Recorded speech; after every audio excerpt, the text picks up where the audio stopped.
Halo geng semuanya, apa yang akan kamu lakukan jika kamu bisa melakukan perjalanan ke masa lalu atau ke masa depan?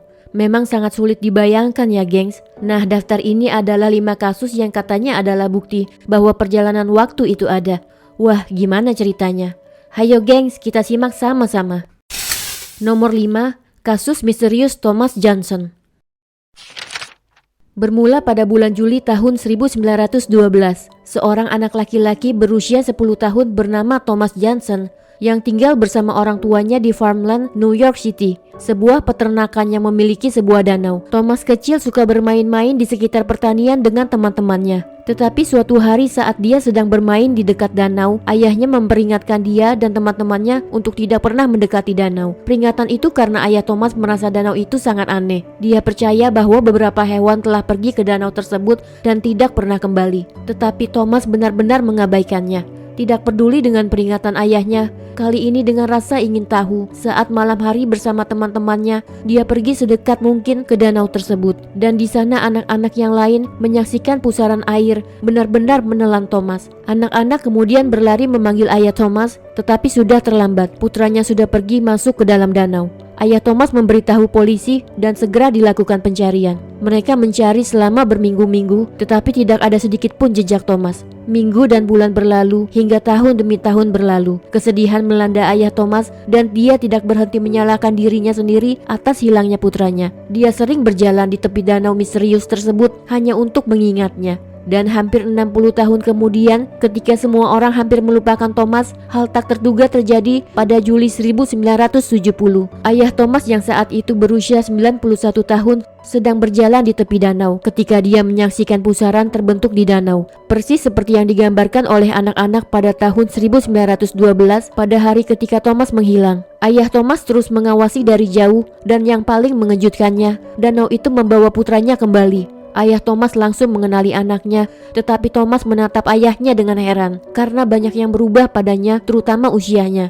Bagian paling gila dari cerita ini adalah Thomas kembali sebagai anak laki-laki berusia 15 tahun. Artinya dia pergi baru 5 tahun, tapi pada kenyataannya dia telah pergi selama 58 tahun. Kemudian pihak berwenang mengambil sidik jari untuk mengkonfirmasi dan terkejut mengetahuinya bahwa itu adalah anak laki-laki yang sama yang menghilang pada tahun 1912. Thomas sendiri terlalu terkejut sehingga dia tidak dapat mengungkapkan apa yang telah terjadi selama 5 tahun atau 58 tahun kepergiannya. Entah Thomas telah diculik oleh kekuatan gaib atau apakah dia telah melakukan perjalanan waktu. Nomor 4, hilangnya Mike Markham.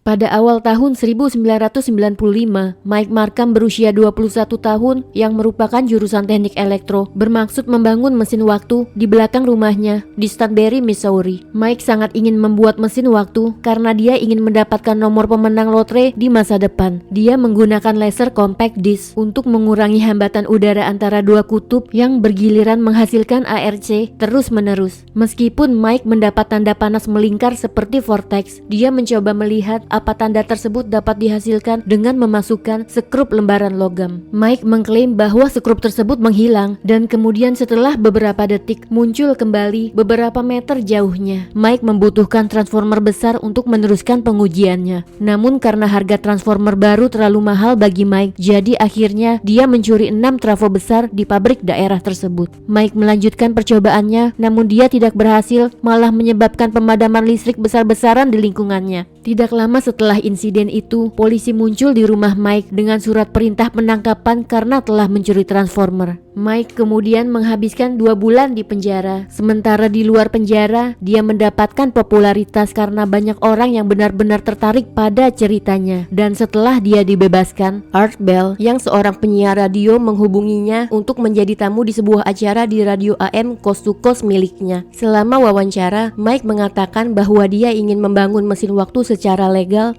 dan untuk itu dia membutuhkan dana. Beberapa orang kemudian mulai menghubungi Mike dan mereka menyumbangkan sumber daya dan uang yang akan membuat Mike mencapai tujuannya. Mike dengan cepat menjadi populer, tetapi tidak sedikit orang yang mengolok-oloknya dan berkata bahwa mesin waktu itu semuanya adalah lelucon. Bertahun-tahun kemudian ketika berita tentang Mike dan mesinnya mulai dilupakan, sampai suatu ketika pendengar Coast to Coast AM menelepon untuk bertanya tentang Mike dan mesinnya. Art Bell berjanji untuk mencari tahu dengan menelepon Mike, tetapi dia tidak pernah bisa menghubunginya. Dan saat itulah Art Bell mengetahui bahwa tidak ada yang bisa menghubungi Mike sejak tahun 1997. Teman Mike mengatakan bahwa mereka terakhir mendengar tentangnya saat itu dia memberitahu bahwa dia akan melakukan suatu eksperimen terakhir. Karena cerita itu, kemudian orang-orang mulai menelepon Coast AM untuk berbicara tentang Mike sebelum dia menghilang. Dan sebelum akhir acara, seorang penelepon mengatakan sesuatu yang menakutkan mengenai hilangnya Mike. Dia mengatakan bahwa di tahun 1930-an di pantai California ada mayat ditemukan oleh polisi, tapi tubuhnya tidak bisa dikenali seperti telah dihancurkan oleh tabung logam. Dan di lokasi tersebut, polisi menemukan benda logam aneh yang tampak seperti ponsel pada pria tersebut. Mari kita kembali ke waktu terakhir ketika Mike muncul di Coast to Coast AM.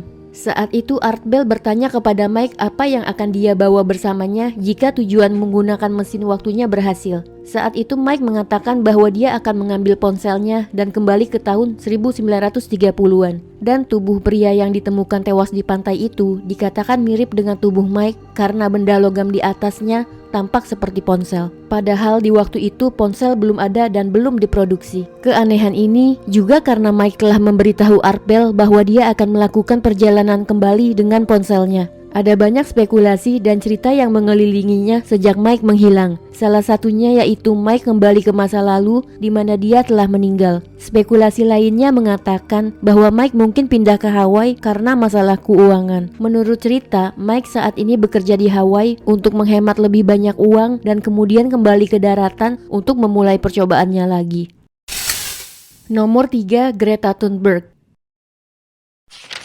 Greta adalah seorang aktivis lingkungan muda yang menantang para pemimpin untuk mengurangi jejak emisi karbon. Entah bagaimana seorang gadis muda seusia Greta mulai tertarik dan secara aktif berkontribusi untuk menyelamatkan dunia dari perubahan iklim. Suatu ketika seorang pengguna Sevi menemukan gambar seorang gadis dari abad ke-19 yang terlihat mirip dengan Greta. Hal ini membuat orang bertanya-tanya apakah dia seorang penjelajah waktu, melihat bagaimana Greta Thunberg secara aktif bekerja untuk mencoba menyelamatkan dunia. Banyak yang berspekulasi bahwa dia datang dari abad ke-19 untuk menyelamatkan dunia. Di foto abad ke-19 ada gambar 3 anak sedang menyaring emas di wilayah Yukon, Kanada.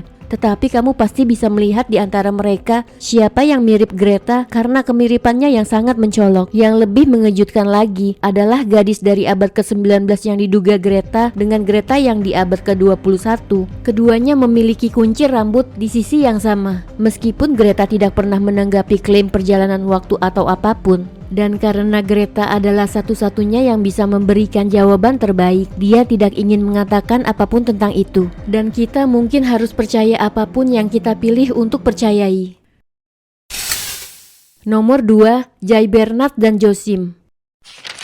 Josim melakukan perjalanan ke masa depan dalam sekejap. Kedua pria ini adalah reporter Jerman pada tahun 1932 yang melakukan perjalanan ke galangan kapal Hamburg Altona untuk meneliti cerita. Ketika mereka tiba di TKP, segalanya tampak normal. Sampai sesuatu tak terduga terjadi. Tiba-tiba bom mulai berjatuhan dari atas. Dan meskipun keduanya takut, mereka berhasil mengambil gambar di tempat kejadian. Dan segera ketika bom mulai berjatuhan di sekitar mereka melarikan diri dari tempat kejadian dengan kendaraannya. Tidak ada yang aneh sampai mereka mencetak foto yang mereka ambil dari tempat kejadian, namun ternyata tidak menemukan apapun di dalamnya. Dan karena itu cerita tersebut diberhentikan oleh editor dan semua orang berhenti berbicara tentang hal itu. Kemudian pada tahun 1943, 11 tahun setelah kejadian tersebut, Jay sedang membaca koran ketika dia menemukan sebuah artikel berita yang membicarakan tentang serangan udara yang dilakukan oleh Royal Air Force Squadron di galangan kapal yang sama yang pernah dia kunjungi bersama Joachim. Yang lebih aneh lagi adalah bahwa adegan itu persis seperti yang dijelaskan oleh Jay dan Joachim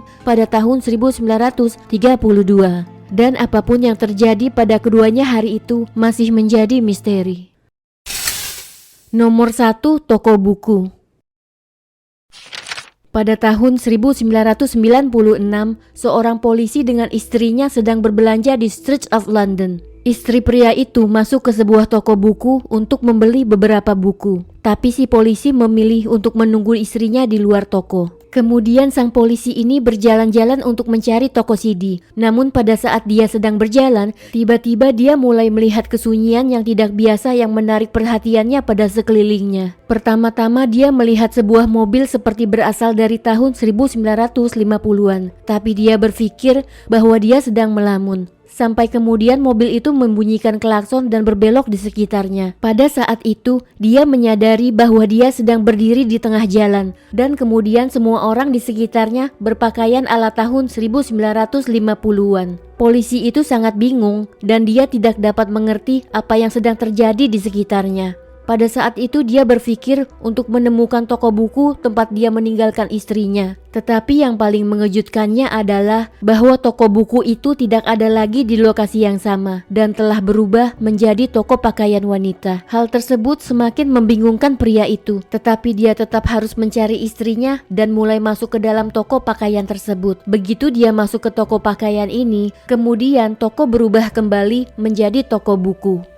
Pria itu mengetahui bahwa toko pakaian yang dia lihat ada di tahun 1950-an. Entah penjelasan apa yang dialami oleh polisi tersebut. Mungkinkah dia melakukan perjalanan waktu? Sampai di sini video kali ini. Terima kasih.